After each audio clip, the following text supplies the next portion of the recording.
What's going on, guys? Well, watch us back again with another for you guys. Now, hope you're all having a lovely day / evening. As always, going to give you guys the latest Chelsea news in, news out in the last 24 hours.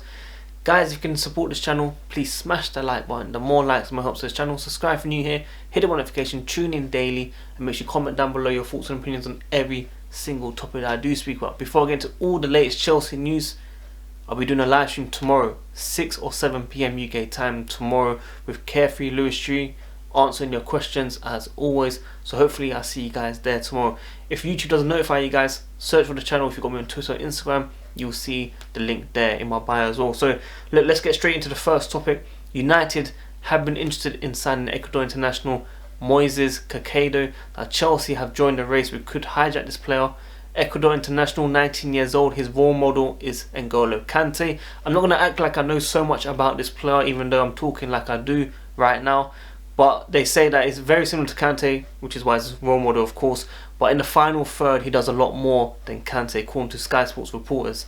Now, I'm not going to act like this is true. This is, obviously their opinion. Some of you guys might know this player a lot more, but I really don't. This is early days. This is early news. If any more news comes out on it, I'll be updating you guys, asking for your opinions, of course.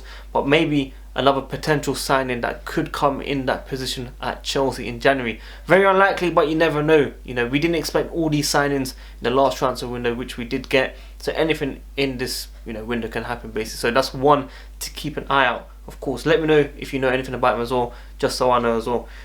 Tomorrow is most likely going to be joining Leeds United on loan until end of the season. This could be recycled news. Okay, I know I spoke about it recently as well, but I looked couple months ago, I saw the same thing being reported again, so it could be recycled, and we'll have a better idea after this FA Cup game. Now Christensen is doubtful for the game, which means tomorrow he should be coming in. Even if it's fifth choice, he should be starting that game. If he doesn't start that game, then question marks will definitely be asked. Maybe he'll be leaving. I don't know if he's on a permanent, I don't know if he's on a loan move. I did tell you guys, in my opinion, I really want him to stay. Whether Christensen goes or Rudiger goes, tomorrow he should stay here for the long term. If he goes out on loan, fair enough, I support it. If he comes back stronger next season, then so be it. But right now, he should be in this Chelsea squad for sure, ahead of some of the defenders that I've been naming. Any immediate move for Chelsea midfielder Danny Drinkwater, the world-class midfielder, of course, has been denied. Why? Amid him agreeing a deal to join Turkish side Kasim Pasa. I'm not going to act like I know that team as well until the end of the season. Why would that happen? Why would you guys deny that? He needs to leave as soon as possible, fam. My guy's chilling in Dubai before lockdown. Seriously, fam. Drinkwater's representatives have contacted Bundesliga clubs to see if there's any interest in him signing during this transfer window. I mean, look, these are two reports coming out. The last one's from Football Transfers, the first one's from Nazar from Goal. I really want to know why Chelsea would deny any type of deal. You should be happy that if he goes out on loan, you don't pay his wages, etc. Or maybe they might be paying half. Lucas Piazon. Do you remember this player? He was going to be the next, well, I was going to say next Oscar or next Kaka, okay? But Oscar came to Chelsea, and his career, his potential at Chelsea basically just ended. You didn't hear of him again. This guy was on loan 24/7. His loan spell at Rio Ave is being terminated ahead of a sale. 3 clubs are interested. I don't know what clubs they are in this goal. Bison has 6 months left on his current deal at Chelsea, and the club have an option of a further year so he doesn't leave for free. But obviously, if we get rid of him now, we should get some money. If not, if the deal's not good enough, we'll probably extend it another season. Just like we might be looking at Rudiger, why he's featuring a lot more since his breakdown talks with Frank Lampard. He's come back in the team slowly, not every single game, but he's playing a lot more than tomorrow, if you know what I mean. So that's because he needs to get a new contract very soon as well. So if we were to sell him, we get something out of it. I expect a lot of deadwood to be leaving very soon. Now, there's some funny reports last night from Spanish reporters, okay? Frank Lampard dreams of coaching in Spain and wants to manage FC Barcelona. Maybe it is his dream. Maybe. I mean, his club is Chelsea. Like, I'm trying to think, why would you want to manage Barcelona? Even though he destroyed them every time he played them. Even if we didn't win that game, he done fantastic against them as a player. So I don't know why he would be, I don't know, Gary Neville at Valencia, I'm thinking, nah, these managers need a lot more experience. Jamie Carragher's talking about experience. These guys should get, at least 3 to 5 years experience before getting a top job. Now this could be the case with Frank Lampard. Of course, he came with a transfer ban. He exceeded, he overachieved in my opinion, and he done really, really well. And now the pressure's kind of getting to him. But like I said, as a player, he's been here. He understands the hierarchy. He knows how it is with the board.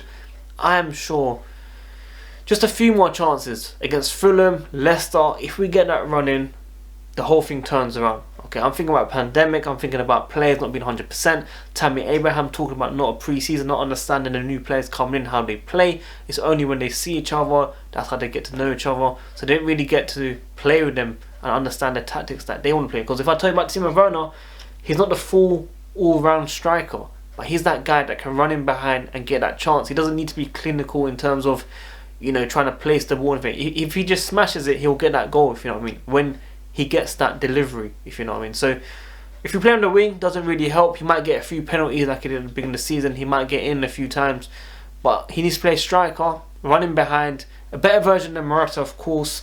So this is why I totally understand what Tammy Abraham's saying in terms of they don't really understand how they play. And lack of pre-season, COVID has affected these guys as well. So we have to understand the situation that we're not that many points behind third place. You know, the target was at least third place this season, trying to show improvement and close the gap.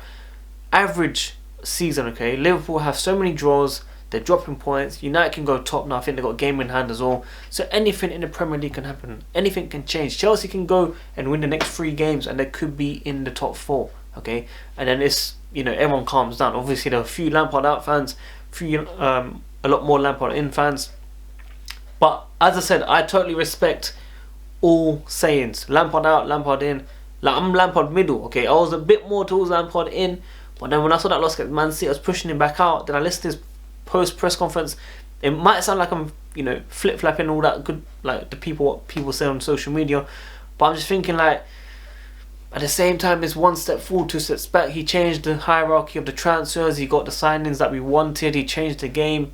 Do we really want to get rid of him? Tuchel, political side, you know, similar level to Conte, Mourinho. Can we handle that short term? Get rid of managers? I don't know. Which is why I'm thinking Frank Lampard needs to change. He needs to fix up his in-game. He needs to fix up the lineups, the positionings, the subs on the halfway line, the shout. Where's all that passion gone? That's the question I need to ask Frank Lampard. That's what we need to see from the next game. We need to get through the FA Cup win. I need to see at least a 2-0, 3-0 win. I need to see a comfortable win. I don't know if Kepa's going to start in goal or not, but at this rate, maybe Mendy should start if we want to guarantee a win for sure, just to make sure we cover all tracks. Maybe even Thiago Silva, Kurt Zuma might be playing if Frank Lampard isn't 100% with the players that have not been playing. And at the same time, Fulham is the biggest test. If we do not win that game, yes, Chelsea should consider getting rid of the manager. If we do not beat Fulham. Draw, I don't know, but I'm hoping Frank Lampard turns it around, okay? And for the Frank Lampard fans that want to support him with a ban and stuff, that's their opinion. If you support it, you support it. I'm okay with it. Lampard out fans, you should be okay with it as well. Everyone has the same, man. Just support it. I understand they weren't the same with Sarri and stuff like that, but we don't need to, you know, drop to that level, if you know what I mean. Sorry, I've been, you know, rambling a bit too much on this video, but I really wanted to get that out there for sure. Now, Billy Gilmour's chances with Scotland. Steve Clarke, of course, Chelsea legend in terms of coaching with Jose Mourinho and stuff like that. He's been helping in the past with trophies. He said his chances, he needs a lot more games. Okay, at Chelsea, he's going to be getting a lot of games. At this rate, the way Kante's playing, the way Jorginho's playing, Billy Gilmour should be featuring a lot more for sure. And I have no doubt he'll be in that Scotland squad for the Euros if it goes ahead. Also, Christensen had a scan a few days ago following his collision with Aston Villa's Jack Grealish. I did tell you guys, I apologise, you know, for me agreeing with John Terry in terms of he should have just got up. It looks like it's a lot more serious. It didn't look serious in my eyes. You know, I thought a few seconds he might get up. You know, he expected a free kick, but he was playing through pain during the rest of the game, so I respect that. So I totally got it wrong. Okay, from the video when you're watching it, you're just thinking he has to get up. You know, a few seconds after. But look, people go through different things, unfortunately, and he's going to be out. Like I said, Tomori should be featuring. If Tomori does not feature, his future is going to be questioned for sure. I don't know if he's going to be loan, permanent. I just want it clarified, you know.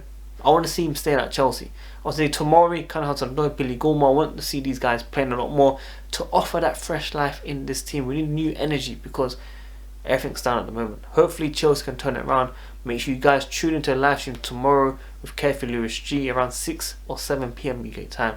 Guys, if you can, smash that like button, subscribe if you're new here, hit the notification, tune in daily, and make sure you comment down below your thoughts and opinions on every single topic. I apologize, I've been uploading quite late every day, but yeah, I got a lot of work, man. Accounting life, if you know what I mean. But yeah, well, watch out, guys. I'm out.